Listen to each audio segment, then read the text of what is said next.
আসসালামু আলাইকুম প্রিয় দর্শক, আমন্ত্রণ জানাচ্ছি নতুন আরেকটি রেসিপি দেখার জন্য। আজ আপনাদের রান্না করে দেখাবো রাজকীয় স্বাদের পায়েস। পায়েস তো আপনারা অনেকভাবে রান্না করে খেয়েছেন, এভাবে একবার হলেও রান্না করে দেখুন, এর স্বাদ মুখে লেগে থাকবে।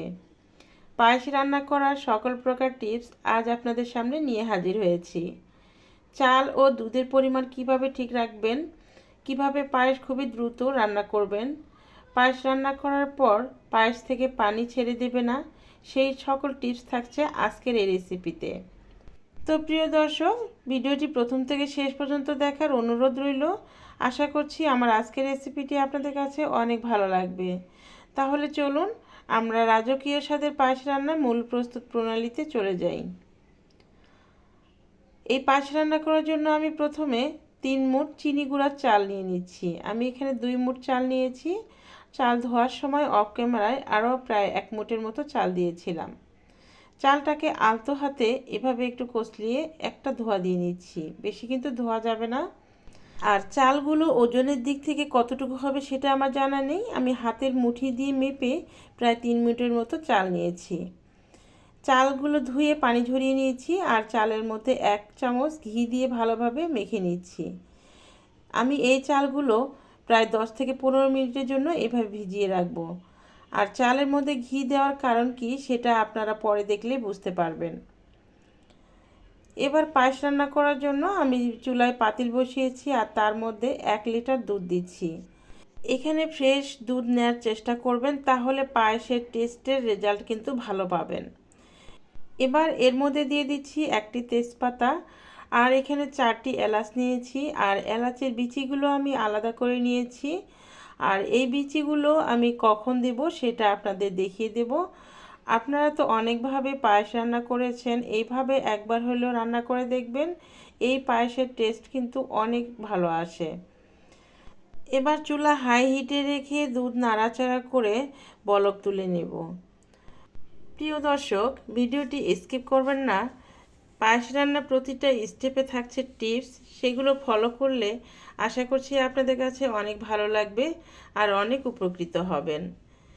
তো দুধ যখন বলক আসবে, গ্যাসের চুলা মিডিয়াম টু লো হিটে রেখে এখান থেকে আমি 3 চামচের মতো দুধ একটা বাটিতে তুলে নিয়ে এক সাইডে রেখে দিচ্ছি, আর এই দুধটা কিছুটা ঠান্ডা করে নেব।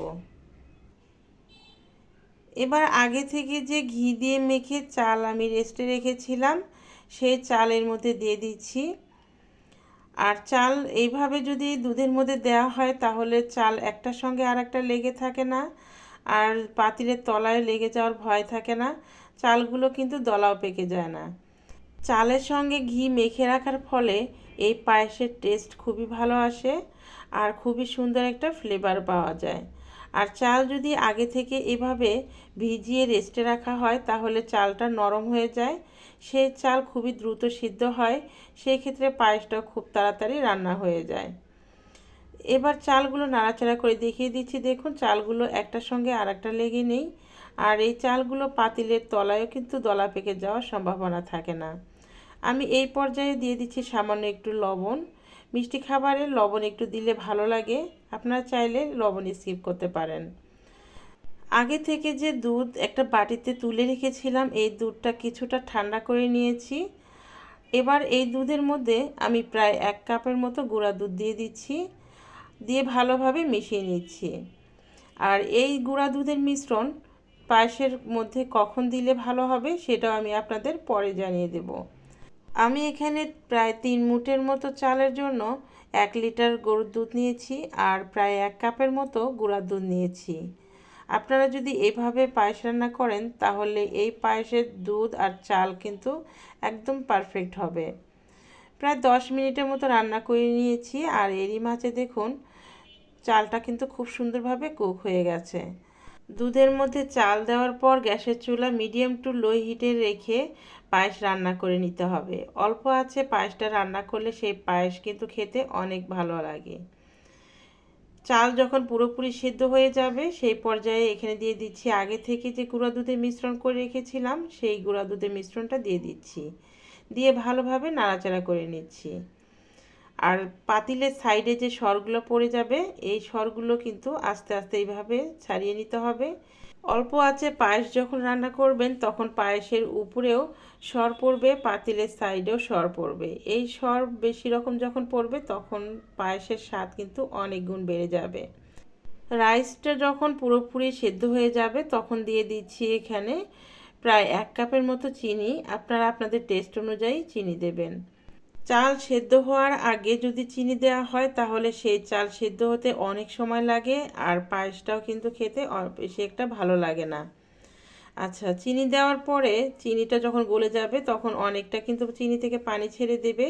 তো জাল দিয়ে সেই পানিটা কিন্তু টেনে নিতে হবে। এবার এখানে আমি আগে থেকে যে এলাচের দানাগুলো রেখেছিলাম সেই এলাচের দানার মধ্যে একটু চিনি দিয়ে গুঁড়ো করে নিচ্ছি। আর পায়েস যখন হয়ে যাবে চুলা থেকে নামানোর আগ মুহূর্তে এইভাবে যদি এলাচি গুঁড়া দেওয়া যায় তাহলে এই পায়েসের সেন্ট অনেক ভালো আসে আর খেতেও অনেক সুস্বাদু হয়। আপনারা যারা এভাবে কখনো দেন না, এভাবে দিয়ে দেখবেন, দেখবেন আপনাদের কাছেও কিন্তু অনেক ভালো লাগবে। তো আমার পায়েসটা কিন্তু রান্না হয়ে গেছে। এবার এই পায়েসের পাতিল এক সাইডে রেখে দিচ্ছি। চুলায় অন্য একটি কড়াই বসিয়ে তার মধ্যে কিছুটা ড্রাই ফ্রুটস নিয়ে নিচ্ছি। আমি এখানে কাজু বাদাম আর কিশমিশ নিয়েছি। আপনারা আপনাদের পছন্দ অনুযায়ী ড্রাই ফ্রুটস নিয়ে নেবেন। আমি একটু ঘিয়ের মধ্যে এইগুলো ভেজে নিচ্ছি। যখন দেখবেন যে কিশমিশগুলো ফুলে গেছে তখন বুঝতে পারবেন যে এই ড্রাই ফ্রুটসগুলো ভাজা হয়ে গেছে। চুলা থেকে আমি এগুলো নামিয়ে কিছুটা দিয়ে দিচ্ছি পায়েসের মধ্যে, দিয়ে এইভাবে নাড়াচাড়া করে নিচ্ছি। পায়েসের মধ্যে বাদাম আর কিশমিশ এইভাবে দিলে খেতে অনেক ভালো লাগে। তবে আপনাদের হাতের কাছে যদি না থাকে আপনারা স্কিপ করবেন। তো এই তো হয়ে গেল আমার রাজকীয় স্বাদের পায়েস রান্না। তো ফ্রেন্ডস, আমার আজকের রেসিপি আপনাদের কাছে কেমন লেগেছে অবশ্যই কিন্তু কমেন্ট করে জানাবেন। যদি আমার রেসিপি আপনাদের কাছে একটু ভালো লাগে তাহলে ভিডিওতে অবশ্যই লাইক দিয়ে দিবেন। আর চাইলে আপনারা চ্যানেলটি সাবস্ক্রাইব করে রেখে দিতে পারেন পরবর্তী ভিডিও দেখার জন্য। পাশে থাকা বেল আইকনটি অন করে রাখবেন, এতে করে যখনই আমি ভিডিও আপলোড করব সঙ্গে সঙ্গে সবার আগে আপনি পেয়ে যাবেন। ভিডিওটি চাইলে আপনারা শেয়ার করে দিতে পারেন যেন অন্যরাও এই রকম পারফেক্ট রাজকীয় স্বাদের পায়েস রান্না করে নিতে পারে। যারা ধৈর্য সহকারে ভিডিও দেখেছেন আপনাদেরকে অসংখ্য ধন্যবাদ জানাচ্ছি। তাহলে আজকের মতো এখানে বিদায় নিচ্ছি। দেখা হবে আবার নতুন কোনো এপিসোডে। সে পর্যন্ত সবাই ভালো থাকবেন, সুস্থ থাকবেন, আর আমার জন্য দোয়া করবেন যেন আরও কোনো পারফেক্ট রেসিপি নিয়ে আপনাদের সামনে হাজির হতে পারি। তাহলে বন্ধুরা, আজকের মতো এখানে বিদায় নিচ্ছি। ভালো থাকবেন, সুস্থ থাকবেন, সকলকে ভালো রাখবেন। আল্লাহ হাফেজ। আসসালামু আলাইকুম।